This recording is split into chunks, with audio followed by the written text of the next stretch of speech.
Hello, everybody. Welcome back to the Fifth Down Fantasy Podcast, brought to you by the 33rd Team. I am Ben Wolby, and Alex Caruso is out of town this week, so instead we have Josh Larky. Josh, why don't you go ahead and get us started with one of the players you are most excited about this week? Well, the one thing I know for certain is that the Chicago Bears do not have a pass rush.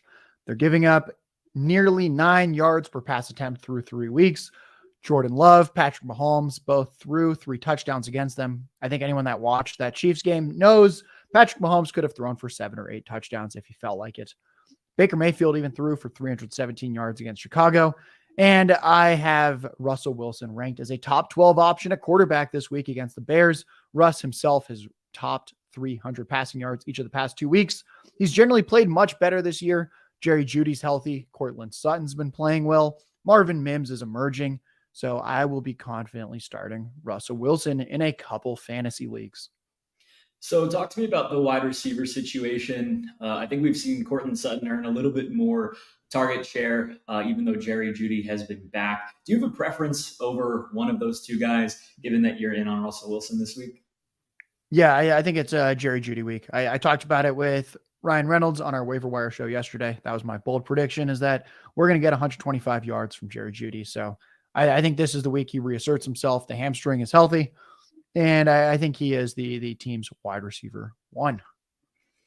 And being a team's wide receiver one is great. Being a team's running back one is important when you consider that the running back room in New Orleans has been a bit of a mess. A different player has led that backfield every single week since the start of the season. And now Alvin Kamara is returning from his suspension. And it's not necessarily the matchup that excites me this week for Alvin Kamara. That said, he does have a juicy matchup. The Buccaneers are allowing 5 yards per carry to opposing running backs. That is the 4th most. And they're allowing the 8th most yak per reception to the running back position. If you've watched Alvin Kamara, you know that he has been top 5 in 2 out of the last 3 years in yak per reception and top 10 in 3 years straight.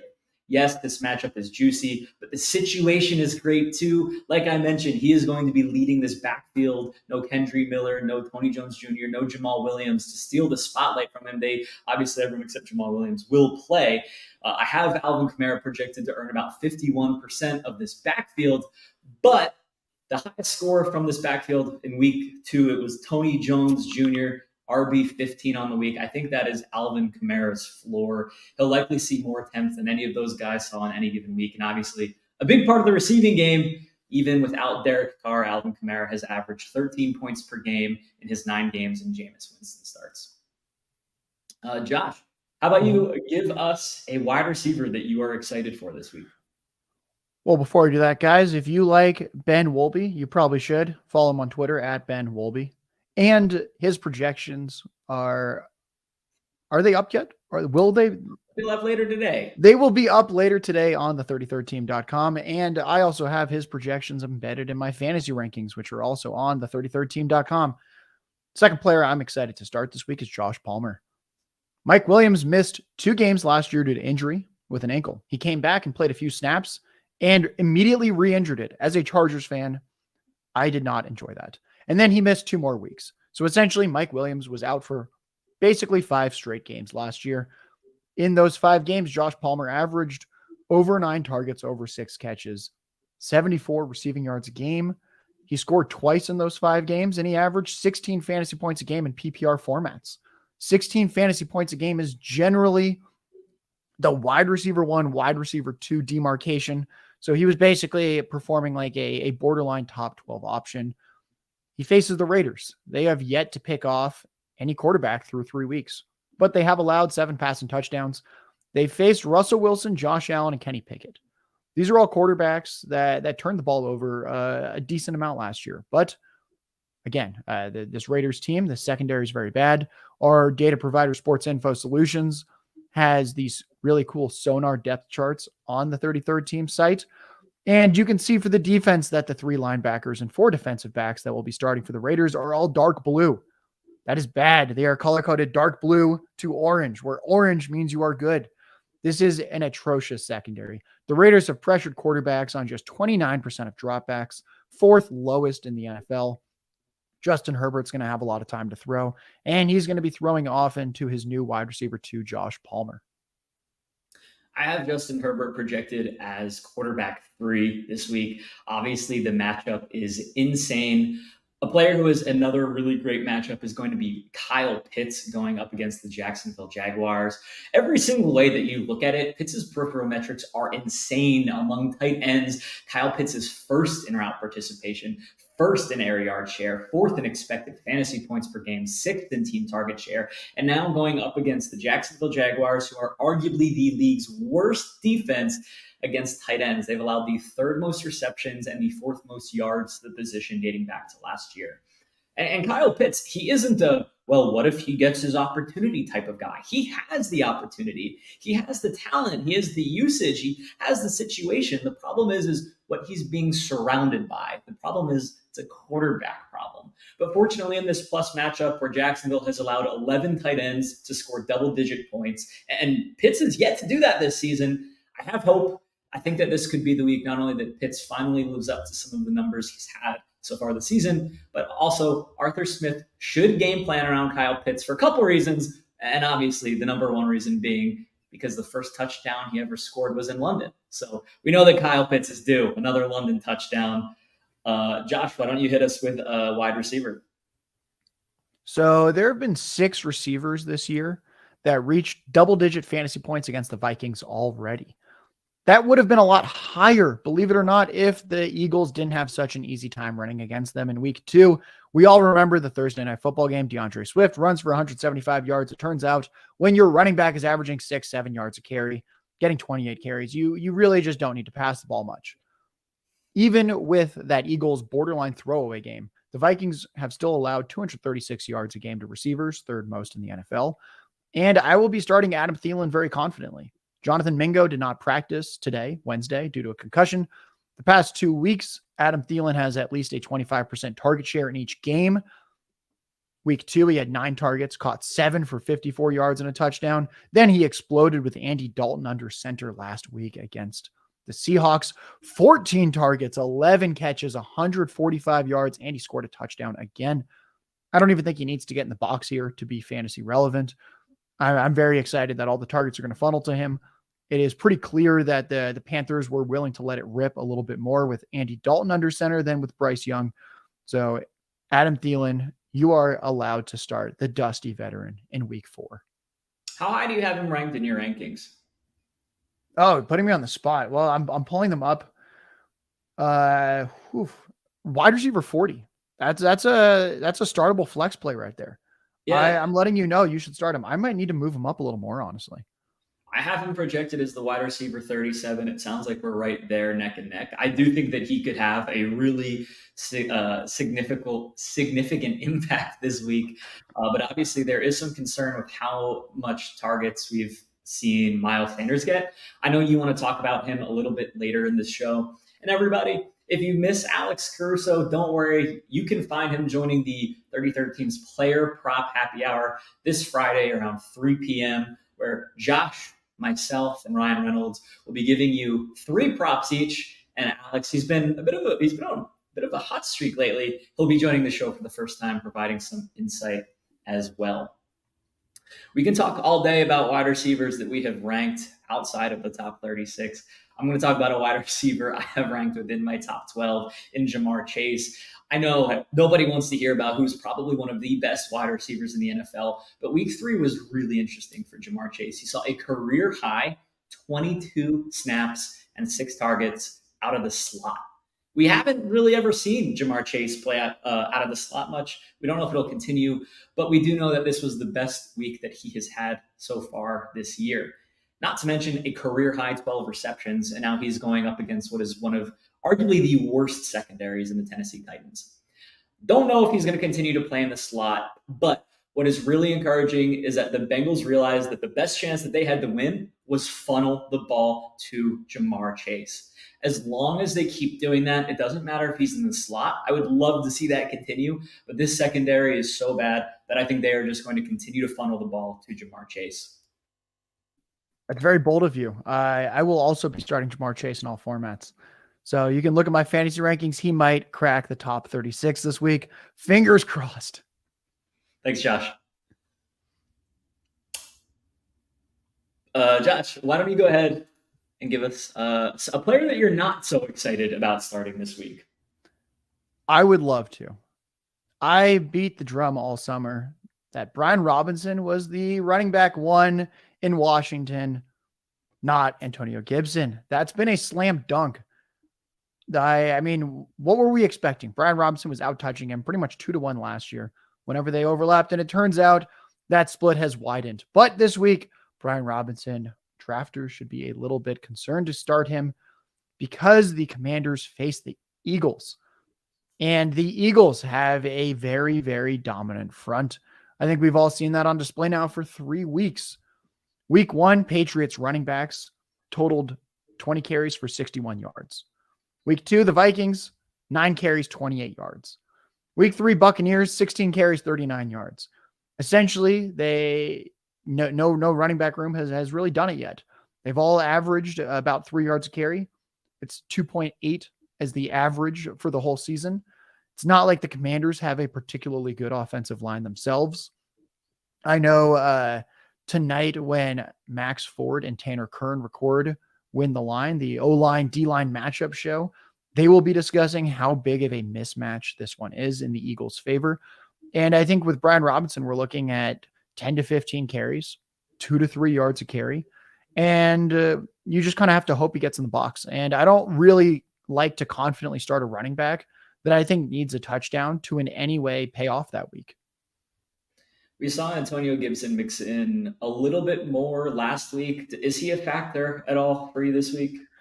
Yeah, people will see in my rankings that I have Gibson higher than I have any past weeks. It was kind of clear last week. They got, as we all saw, they just got demolished by the Bills. I think the Eagles are going to shellac them as well. And when that happens, these are more of the Antonio Gibson game where he's a better pass catcher. He's more of the third down traditional back in that sense. So Brian Robinson and Gibson are ranked much closer this week than they have been in past weeks. They're projected similarly for me as well. We talked a few moments ago about how Kyle Pitts had a really strong tight end matchup. And I'd like to take a minute to talk about Mark Andrews, who has a really bad matchup this week against a historical Browns defense. What they've done through 3 weeks has absolutely been historic, Josh. I think that's a conversation we can have on a different day. Perhaps you and Ryan Reynolds want to tackle that in one of your podcasts. But what I do want to talk about is that 3 tight ends have had a target against the Browns defense, 3 tight ends, and not a single one has had a 5-point fantasy football game in PPR formats. The 10 targets, that is the fewest in the NFL against the defense. The 7 receptions for tight ends is the fewest. The 26 receiving yards and the 3.6 yard per reception allowed to the tight end position is the fewest in the NFL.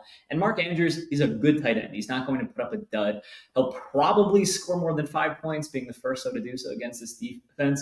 But you need to be tempering your expectations. If you have other options available, you should definitely consider those other options. And you should be keeping your eye on his receiving yard total on Underdog Pick'em entries. If you sign up with code 33RD, you will get a 100% match on your first deposit up to $100 using the code 33rd. You can pick it against Mark Andrews, whatever his receiving yard total comes out at. I will lean personally lower on that. Josh, why don't you go ahead? Who's next for you? Yeah, I'll just add on to that. I've got Lamar Jackson ranked really low this week. I have him at quarterback 12. And I talk about this each week when Ryan and I do the show. When I have a guy that's kind of a fringe startable option, that's kind of me signaling to people that you're allowed to look for other options. Like I have Russ ranked ahead of Lamar Jackson. I think in many situations, if you have Lamar and Russ is on waivers, that is not a bad QB to pick up and start over Lamar this week. The Browns defense, like you said, it's been historic. They're giving up like 150 total yards a game. It's something absolutely nutty. And that's despite facing actually a couple reasonable offenses during that span. So the second player I am concerned about is Dak Prescott.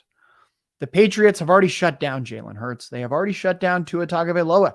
No quarterback has reached 13 fantasy points against the Patriots in any of the 3 games this year.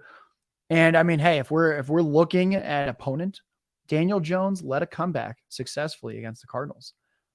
Dak Prescott couldn't. I am very concerned about him this week. And I think there's about 15 plus quarterbacks that I have ranked ahead of him. So if you have Dak Prescott, I would strongly urge you to stream a quarterback this week. And I'll just remind everyone again that Ben's projections will be up on the site later today. Follow him at Ben Wolby. Drop in the comments how he's doing in his first show ever as host. I'm going to give him a 6.4 out of 10. That might go up as the show goes along. Ben, I'll kick it back to you. Thanks, Josh. Really appreciate your vote of confidence. That's better than average, I think, 6.4. So, we're not Regis Philbin, but I'll take that. It's a D. That is a D, but it's above average. I guess it depends on the scale you're looking at. I want to talk about Jaylen Waddle, who he concerns me a little bit. Tyreek Hill has been absolutely dominant. There's really not a ton of room for Jaylen Waddle to be the high-end wide receiver one that I think a lot of us were expecting him to be, that he's been over the last few seasons. Not to say he's bad, but you probably drafted him in the 2nd round, maybe the 3rd round of your fantasy leagues, expecting to be able to start him as a low-end wide receiver 1, high-end wide receiver 2 with confidence. But last week, in his absence, Tyreek Hill saw nearly a 40% target share, and he delivered. He was unstoppable. And he's not going to get Denver's defense every single week. There is a bit of a difficult matchup this week against Buffalo, but it's possible that Miami's offense just doesn't need Jaylen Waddle. Only 2 other wide receivers saw a reception from Tua last week. It was truly the Tyreek Hill show. And now we've seen that this backfield can be a factor to consider. Devon Achane and Raheem Mostert potentially being another avenue for this offense to succeed. So for me, Waddle has definitely left wide receiver 1 territory and possibly entered flex territory. We'll see what happens this week against this Bills pretty decent, definitely above average secondary. They're definitely above a 6.4, but it doesn't bode well for Waddle. And honestly, depending on how this week goes, I might be looking to sell while people still think he is going to be great in this prolific offense. Any thoughts on that, Josh? I would push back a little bit. I think part of why Jaylen Waddle hasn't done much is because they haven't needed him to because of Tyreek Hill. And I might be wrong here. I think defenses are going to start to adjust. And I think Tyreek Hill is going to demand a little bit more defensive attention moving forward after these first 3 weeks. So the Buffalo Bills have been beat with speed before. So I think I'm a little more optimistic here, but I agree. It is definitely not in any way close to the matchup they had last week against the Broncos cake secondary. Awesome. I know there's a running back that we alluded to earlier in the show who you are not thrilled to start about. Why don't you tell us about Miles Sanders? Yeah, I think this is a good week to sell Miles Sanders because he faces the Vikings. And I think a lot of people out there are like, oh my God, it's the Vikings. I remember DeAndre Swift week. I think that was mostly just a product of the Eagles being awesome. The Eagles have maybe the best offensive line in football once again. If we actually look at not the Eagles, the Vikings shut down the Buccaneers running backs. Buccaneers running backs averaged 2.6 yards carry in week 1. And then they shut down the Chargers last week. Chargers running backs averaged 1.5 yards per carry. The Vikings are truly a pass funnel defense. The Eagles just can do whatever they want against any opponent at any time. I think Miles Sanders is going to struggle very, very mightily in this game. And I simply do not want to start him with any kind of confidence. And I think a lot of people out there are just going to think DeAndre Swift without realizing that the Panthers offensive line is not the Eagles. And Miles Sanders is not DeAndre Swift either. Swift is just a much better player overall. So Miles Sanders, drafters, be warned this week. Miles Sanders, I think, is a little bit of fool's gold. He's looked like he might be enticing for fantasy football this week, but I'm with you, Josh. He's just not somebody that gets me excited when you consider this matchup. If you like what Josh has to say, take a look at his fantasy football rankings. They're over on the 33rdteam.com. He updates those every single week, gives player write-ups for every single position. I'm not sure where you have Trevor Lawrence ranked this week. Hopefully, it's not too high. I think his matchup in London really concerns me. He's playing against the Falcons, who have been running man coverage at a top 5 rate so far this year in the NFL, according to Sports Info Solutions. And Lawrence this year against man has been one of the worst quarterbacks. SIS has charted him at 3.1 yards per attempt on 17 attempts, negative zero point 0.2 net yards per attempt, a 15.6 passer rating, and an 8.3 IQR. What IQR is they try to remove all the other players and just rate nothing but Lawrence's decision making. I think we've all kind of seen that Trevor Lawrence has probably been playing a little bit better than the stat line says. He's been very unlucky with his teammates. They've had some very close calls on touchdowns, some really unlucky turnovers. But against man, Trevor Lawrence just has not been great. All of those stats I said earlier are all bottom 5 so far this year in the NFL. Not to mention that the Falcons are giving up just 170 passing yards per game. That's the 4th fewest in the league to quarterbacks. Going on the road in London, maybe a little bit tired, early morning game. I can't get excited about starting Trevor Lawrence, especially against this matchup. Yeah, I almost actually put Lawrence in the show sheet myself. I think the Falcons defense, safety Jesse Bates has been a revelation. He's completely transformed this unit. They were one of the best defenses to target last year when you wanted passing, receiving production. This year, not so much. So I'm fully with you here. I almost went with Lawrence, but I was like, it's time just to rain on the Miles Sanders parade just one more time. Absolutely. This is the part of the show where we go ahead and talk about players we are keeping our eye on, looking ahead, maybe if they're on your waivers, maybe if you can get them in a trade. Josh, I know that there is a wide receiver on the Denver Broncos who you are very excited about. Yeah, Marvin Mims has 195 receiving yards this year on 27 routes. For those that don't know what 27 routes means, that is less than a game's worth of routes. So essentially, he's at 195 receiving yards in less than a game. His 7.2 yards per route run is the best in the NFL. For those that want more context on that stat, once you hit 2 yards per route run, it's like, hey, you're doing really well. Tyreek Hill kind of broke the metric last year. Tyreek Hill last season had 3.5 yards per route run. And we were like, oh my God, 3.5. Marvin Mims is at over 7. That's obviously not going to last, but it might last one more week because, as I mentioned earlier with Russ, the Broncos are facing the Bears. The Bears are just a big play factory on defense waiting to happen.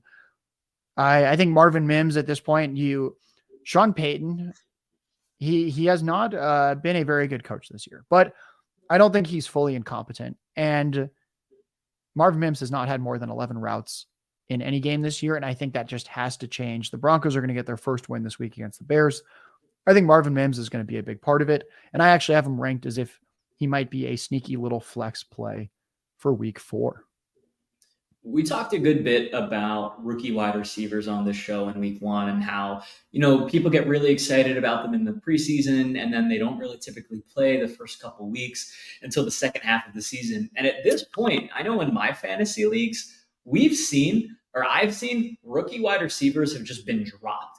Aside from Zay Flowers and Jordan Addison, every single rookie wide receiver, Marvin Mims, Jonathan Mingo, they've all been dropped. Even Quentin Johnston, who is somebody that I think needs to be somebody that you're paying attention to over the next couple of weeks.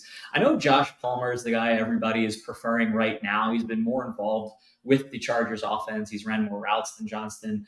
But the thing is you don't spend first-round draft capital on a guy who provides a huge need to this offense if you don't plan on playing him. For context, we saw that the Chargers offense were dead last year in average depth of target, whereas Quentin Johnston is somebody who provides a ton of yak and was also his college team, TCU's leading receiver when it comes to yak. Quentin Johnston, somebody that has a purpose in this offense, and he just hasn't had an opportunity yet. But with Mike Williams out for the rest of the season, I do believe that we will see more of him in weeks to come. And if he is on your waiver wires, keep an eye on him. Definitely think he is going to be great. Zach, I know Josh, there is a rookie that you're excited about named Zach. I think you should tell us why you're in on Zach Charbonnet. So the first couple weeks of the season, weeks 1 and 2, Kenneth Walker doubled Charbonnet in snaps and then some. Walker had more than 4 times as many carries. Walker had 3.5 times as many receptions. But all along, we knew Zach Charbonnet was the more talented pass catcher. His resume from college spoke volumes compared to Walker's. We knew this was a role Charbonnet would eat into at some point. The one that we didn't know if he would eat into would be carries, because Walker's generally been a pretty good pure running back. But week 3, usage started to shift. Suddenly, Kenneth Walker had 35 snaps. Charbonnet had 31. That is almost 50-50. Walker still had twice as many carries, but Zach Charbonnet ran 50% more routes than Kenneth Walker.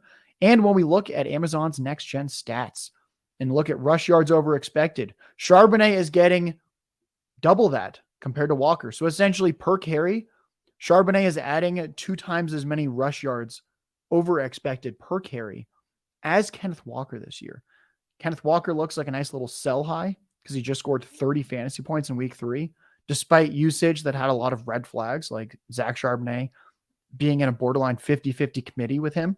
And I think Zach Charbonnet, because Kenneth Walker had a big day, a lot of people in more casual formats will say, wow, this really is just Kenneth Walker's backfield, without understanding that the underlying usage all pointed actually in the completely opposite direction. So Zach Charbonnet, if for some reason he's on waivers, pick him up. If one of your league mates has him, this is a great trade target if anything were to happen to Kenneth Walker, who has a long history of groin issues. Zach Charbonnet looks like he could be a top 5 fantasy running back. And he also just looks big. If you watch the tape, he almost looks like a tight end or a fullback out there. Charbonnet is yoked. And we know that the Seahawks have always liked their big, bruising running backs. Now, before we get into Ben's second player to watch, reminder to follow him at Ben Wolby on Twitter. Check out his projections. They'll be up on the 33rdteam.com for free later today for quarterbacks, running backs, receivers, and tight ends. Check out my fantasy rankings. They are on the site right now. And something new, either later tonight or tomorrow morning, you will notice that the fantasy rankings suddenly are not going to be ranked by my rankings anymore. They are going to be ranked by an average of myself, Matthew Hill, and Kevin Wheeler. Those are 2 other rankers I trust that have been with the 33rd team since last season as well. They've both done very well in some accuracy contests in the past over at Fantasy Pros. And you're going to be able to see our average rank, my rank, Wheeler's rank, Matthew Hill's rank. And I think that will ultimately lead to better rankings, because consensus of people you trust will generally be better than any one person's takes.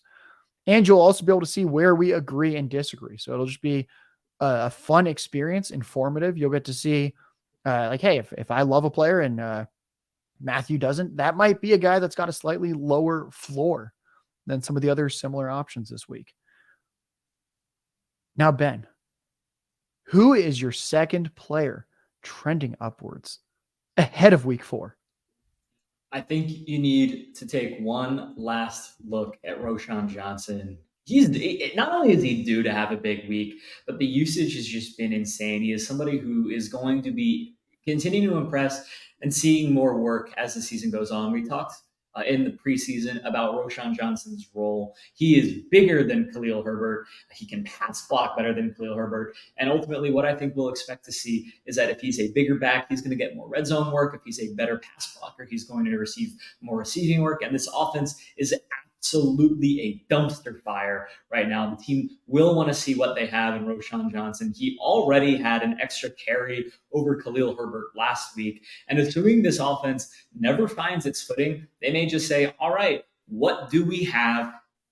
His usage has been trending upward. His performance has been trending upward. We've been really excited about him all offseason. It might be time for the Bears to finally look his way. And like we always like to say on this show, don't forget to keep chasing that upside. Roschon Johnson is an upside type of guy.